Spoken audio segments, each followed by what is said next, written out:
और देशवासियों से अपील करता हूं कि अधिक से अधिक मात्रा में इस संकट की घड़ी में देशवासी आगे आएं और जरूरतमंदों तक मदद पहुंचाएं।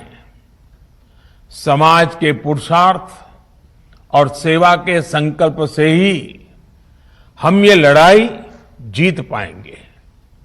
मेरा युवा साथियों से अनुरोध है कि वो अपनी सोसाइटी में, मोहल्ले में, अपार्टमेंट्स में छोटी छोटी कमेटियां बनाकर कोविड अनुशासन पालन करवाने में मदद करें।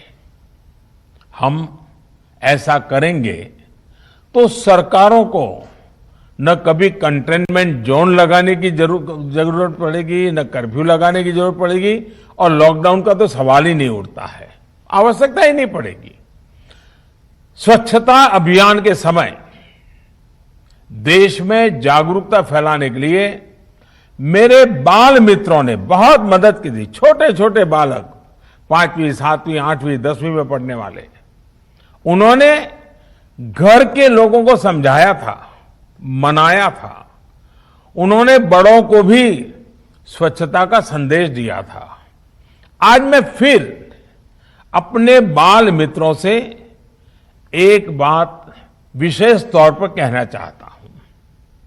मेरे बाल मित्र, घर में ऐसा माहौल बनाइए कि बिना काम, बिना कारण घर के लोग घर से बाहर न निकले।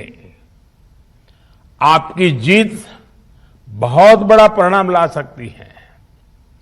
प्रचार माध्यमों से भी मेरी प्रार्थना है कि ऐसे संकट की घड़ी में वो लोगों को सतर्क और जागरूक करने के लिए जो प्रयास कर रहे हैं उसे और बढ़ाएं।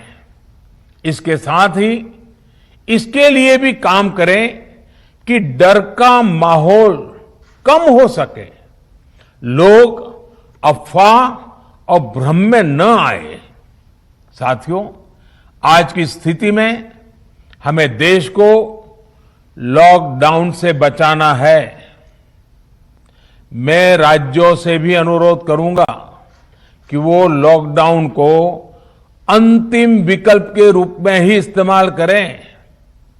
लॉकडाउन से बचने की भरपूर कोशिश करनी है और माइक्रो कंटेनमेंट जोन पर ही ध्यान केंद्रित करना है। हम अपनी अर्थव्यवस्था की सेहत भी सुधारेंगे और देशवासियों की सेहत का भी ध्यान रखेंगे। साथियों, आज नवरात्रि का आखिरी दिन है। कल रामनवमी है और मर्यादा पुरुषोत्तम श्री राम का हम सभी को यही संदेश है कि हम मर्यादाओं का पालन करें। कोरोना के इस संकट काल में कोरोना के बचने के जो भी उपाय है, कृपया करके उनका पालन 100% करिए। दवाई भी, कड़ाई भी, इस मंत्र को कभी भी भूलना नहीं है। ये मंत्र जरूरी है, वैक्सीन के बाद भी जरूरी है। रमजान के पवित्र महीने का भी आज 7वां दिन है। रमजान हमें धैर्य, आत्मसंयम और अनुशासन की सीख देता है। कोरोना के खिलाफ जंग जीतने के लिए अनुशासन भी, उसकी भी उतनी ही जरूरत है। जब जरूरी हो तभी बाहर निकले। कोविड अनुशासन का पूरा पालन करें। मेरा आप सभी से यही आग्रह है। मैं आपको फिर ये भरोसा देता हूं, आपके इस साहस, धैर्य और अनुशासन के साथ जुड़कर आज जो परिस्थितियां हैं उन्हें बदलने में देश कोई कसर नहीं छोड़ेगा। आप सभी स्वस्थ रहें, आपका परिवार स्वस्थ रहे, इसी कामना के साथ मैं अपनी बात समाप्त करता हूं। आपका बहुत बहुत धन्यवाद।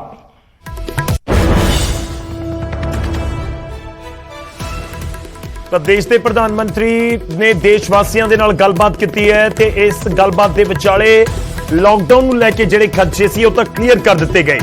ਲਾਕਡਾਊਨ ਨੂੰ ਲੈ ਕੇ ਕੋਈ ਐਲਾਨ ਨਹੀਂ ਕੀਤਾ ਗਿਆ ਦੇਸ਼ ਦੇ ਪ੍ਰਧਾਨ ਮੰਤਰੀ ਦੇ ਵੱਲੋਂ, ਬਲਕਿ ਲਾਕਡਾਊਨ ਨੂੰ ਲੈ ਕੇ ਸੂਬਿਆਂ ਨੂੰ ਵੀ ਸਲਾਹ ਦਿੰਦੇ ਨਜ਼ਰ ਆਏ ਨੇ ਕਿ ਲਾਕਡਾਊਨ ਇੱਕ ਆਖਰੀ ਬਦਲ ਰੱਖਿਆ ਜਾਵੇ ਕਿ ਜਦੋਂ ਬਿਲਕੁਲ ਹੀ ਮਾਮਲਾ ਹੱਦੋਂ ਟੱਪ ਜਾਵੇ ਤਾਂ ਉਸ ਤੋਂ ਬਾਅਦ ਜਾ ਕੇ ਜਿਹੜੀਆਂ ਸੂਬੇ ਦੀਆਂ ਸਰਕਾਰਾਂ ਨੇ ਉਹ ਲਾਕਡਾਊਨ ਬਾਰੇ ਸੋਚਣ।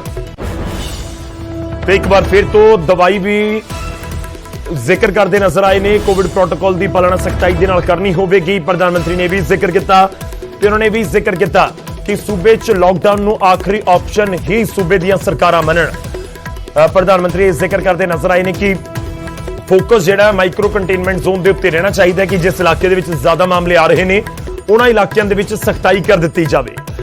ਤੇ ਦੂਜੇ ਪਾਸੇ ਲਾਕਡਾਊਨ ਨੂੰ ਲੈ ਕੇ ਪਹਿਲਾਂ ਖਦਸ਼ੇ ਜਤਾਏ ਜਾ ਰਹੇ ਸੀ ਕਿ ਸ਼ਾਇਦ ਪ੍ਰਧਾਨ ਮੰਤਰੀ ਆ ਰਹੇ ਨੇ ਲਾਕਡਾਊਨ ਵਰਗਾ ਕੋਈ ਐਲਾਨ ਕਰ ਦੇਣਗੇ ਤੇ ਇਹ ਪ੍ਰਧਾਨ ਮੰਤਰੀ ਦੇ ਵੱਲੋਂ ਸਾਫ਼ ਕਰ ਦਿੱਤਾ ਗਿਆ ਅੱਜ ਤੱਕ ਲਾਕਡਾਊਨ ਦਾ ਕੋਈ ਐਲਾਨ ਨਹੀਂ ਹੈ ਜਾਂ ਅੱਜ ਤੱਕ ਲਾਕਡਾਊਨ ਦੀ ਕੋਈ ਜ਼ਰੂਰਤ ਨਹੀਂ ਹੈ। ਇਹ ਵੀ ਤੁਹਾਨੂੰ ਦੱਸ ਦਈਏ ਕਿ ਦੂਜੇ ਪਾਸੇ ਸੂਬਿਆਂ ਨੂੰ ਵੀ ਉਹ ਜ਼ਰੂਰ ਸਲਾਹ ਦਿੰਦੇ ਨਜ਼ਰ ਆਏ ਨੇ ਕਿ ਜਦੋਂ ਸਾਰੇ ਹਿੱਲੇ ਜਿਹੜੇ ਨੇ ਉਹ ਖਤਮ ਹੋ ਜਾਣ ਉਸ ਤੋਂ ਬਾਅਦ ਲਾਕਡਾਊਨ ਵਰਗੀ ਆਪਸ਼ਨ ਨੂੰ ਵਰਤਿਆ ਜਾਵੇ। ਇਹ ਸੂਬਿਆਂ ਨੂੰ ਸਲਾਹ ਹੈ ਜਿਹੜੀ ਪ੍ਰਧਾਨ ਮੰਤਰੀ ਦੇ ਵੱਲੋਂ ਦਿੱਤੀ ਗਈ ਹੈ। ਤੇ ਵੀ ਤੁਹਾਨੂੰ ਦੱਸ ਦਈਏ ਕਿ ਨਾਲ ਹੀ ਉਹਨਾਂ ਨੇ ਕੋਰੋਨਾ ਵੈਕਸੀਨੇਸ਼ਨ ਨੂੰ ਲੈ ਕੇ ਵੀ ਕਿਹਾ ਕਿ ਕੋਰੋਨਾ ਵੈਕਸੀਨੇਸ਼ਨ ਅੱਗੇ ਵਧ ਰਹੀ ਹੈ ਤੇ ਜਿਹੜੇ ਸੀਨੀਅਰ ਸਿਟੀਜ਼ਨਸ ਨੇ ਉਹਨਾਂ ਦੇ ਵਿੱਚੋਂ ਵੱਡੀ ਗਿਣਤੀ 'ਚ ਕੋਰੋਨਾ ਦੀ ਵੈਕਸੀਨ ਲੈ ਚੁੱਕੇ ਨੇ। ਨਾਲ ਹੀ 1 ਤਰੀਕ ਤੋਂ 18 ਸਾਲ ਤੋਂ ਜ਼ਿਆਦਾ ਉਮਰ ਦੇ ਲੋਕ ਵੀ ਵੈਕਸੀਨ ਲਗਵਾ ਸਕਣਗੇ। ਕੋਵਿਡ ਪ੍ਰੋਟੋਕਾਲ ਦੀ ਪਾਲਣਾ ਸਖਤਾਈ ਦੇ ਨਾਲ ਕਰਨੀ ਹੋਵੇਗੀ। ਪ੍ਰਧਾਨ ਮੰਤਰੀ ਨੇ ਜ਼ਿਕਰ ਇਹ ਵੀ ਕੀਤਾ ਪ੍ਰਵਾਸੀਆਂ ਨੂੰ ਲੈ ਕੇ, ਪ੍ਰਵਾਸੀ ਮਜ਼ਦੂਰਾਂ ਦੇ ਪਲਾਇਨ ਨੂੰ ਲੈ ਕੇ ਤੇ ਉਹਨਾਂ ਨੇ ਕਿਹਾ ਕਿ ਜਿੱਥੇ ਵੀ ਪ੍ਰਵਾਸੀ ਮਜ਼ਦੂਰ ਹੋਣਗੇ ਉਹਨਾਂ ਨੂੰ ਕੋਰੋਨਾ ਵੈਕਸੀਨ ਉਸ ਥਾਂ ਦੇ ਉੱਤੇ ਹੀ ਮਿਲੇਗੀ।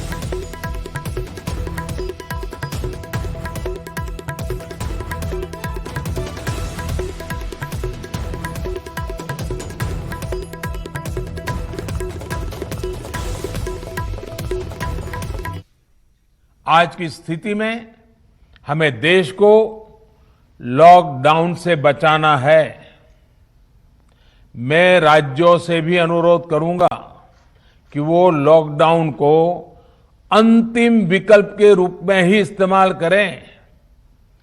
लॉकडाउन से बचने की भरपूर कोशिश करनी है और माइक्रो कंटेनमेंट जोन पर ही ध्यान केंद्रित करना है।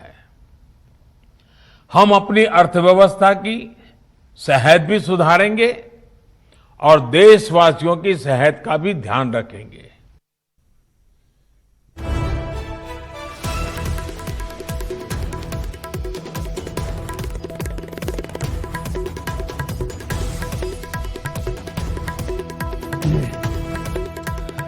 ਤਾਂ ਦੇਸ਼ ਦੇ ਪ੍ਰਧਾਨ ਮੰਤਰੀ ਨੇ ਸੰਬੋਧਨ ਕੀਤਾ ਦੇਸ਼ ਵਾਸੀਆਂ ਨੂੰ ਤੇ ਇਸ ਵਿਚਾਲੇ ਜੋ ਅਹਿਮ ਗੱਲਾਂ ਨੇ ਉਹ ਅਸੀਂ ਤੁਹਾਨੂੰ ਦੱਸ ਰਹੇ ਹਾਂ। ਇੱਕ ਪੁਆਇੰਟ ਕਿ ਲਾਕਡਾਊਨ ਨੂੰ ਲੈ ਕੇ ਪ੍ਰਧਾਨ ਮੰਤਰੀ ਨੇ ਸਾਫ਼ ਕੀਤਾ ਕਿਉਂਕਿ ਇਹ ਲੱਗ ਰਿਹਾ ਸੀ ਕਿ ਸ਼ਾਇਦ ਬਹੁਤ ਸਾਰੇ ਲੋਕ ਖਦਸ਼ਾ ਜਤਾ ਰਹੇ ਸੀ ਕਿ ਪ੍ਰਧਾਨ ਮੰਤਰੀ ਲਾਕਡਾਊਨ ਨੂੰ ਲੈ ਕੇ ਕੋਈ ਅਨਾਉਂਸਮੈਂਟ ਨਾ ਕਰ ਦੇਣ ਕਿ ਅੱਜ ਪੂਰੇ ਦੇਸ਼ ਦੇ ਵਿੱਚ ਲਾਕਡਾਊਨ ਦਾ ਜ਼ਿਕਰ ਨਾ ਹੋਵੇ।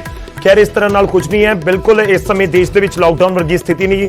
ਪ੍ਰਧਾਨ ਮੰਤਰੀ ਨੇ ਇਹ ਵੀ ਜ਼ਿਕਰ ਕੀਤਾ ਕਿ 1 ਸਾਲ ਪਹਿਲਾਂ ਜਦੋਂ ਕੋਰੋਨਾ ਨੇ ਪੂਰੀ ਦੁਨੀਆ ਦੇ ਵਿੱਚ ਐਂਟਰ ਕੀਤਾ ਤਾਂ ਉਸ ਸਮੇਂ ਸਾਡੇ ਕੋਲ ਪੀਪੀ ਕਿਟ ਜਾਂ ਫਿਰ ਕੁਆਰੰਟਾਈਨ ਸੈਂਟਰ ਜਾਂ ਹਸਪੀਟਲਸ ਦੀ ਐਡੀ ਵੱਡੀ ਚੇਨ ਨਹੀਂ ਸੀ ਤੇ 1 ਸਾਲ ਦੇ ਵਿੱਚ ਸਰਕਾਰ ਨੇ ਇਸ ਮੁਤਲਕ ਬਹੁਤ ਵੱਡੇ ਪੱਧਰ ਉੱਤੇ ਕੰਮ ਕੀਤਾ ਹੈ। ਹੁਣ ਪੀਪੀ ਕਿਟਸ ਹੋਣ ਜਾਂ ਫਿਰ ਦਵਾਈ ਦਾ ਜ਼ਿਕਰ ਹੋਵੇ, ਵੈਕਸੀਨ ਦਾ ਜ਼ਿਕਰ ਹੋਵੇ, ਸਾਰੇ ਸਾਡੇ ਕੋਲ ਬਦਲ ਮੌਜੂਦ ਨੇ। ਅਸੀਂ ਕੋਰੋਨਾ ਨੂੰ ਹਰਾ ਸਕਦੇ ਹਾਂ।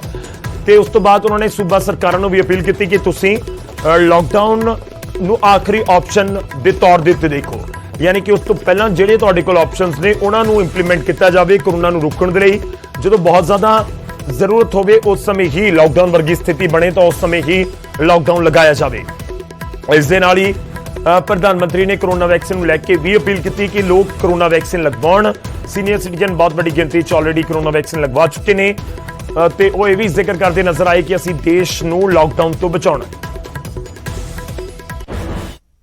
आज की स्थिति में हमें देश को लॉकडाउन से बचाना है।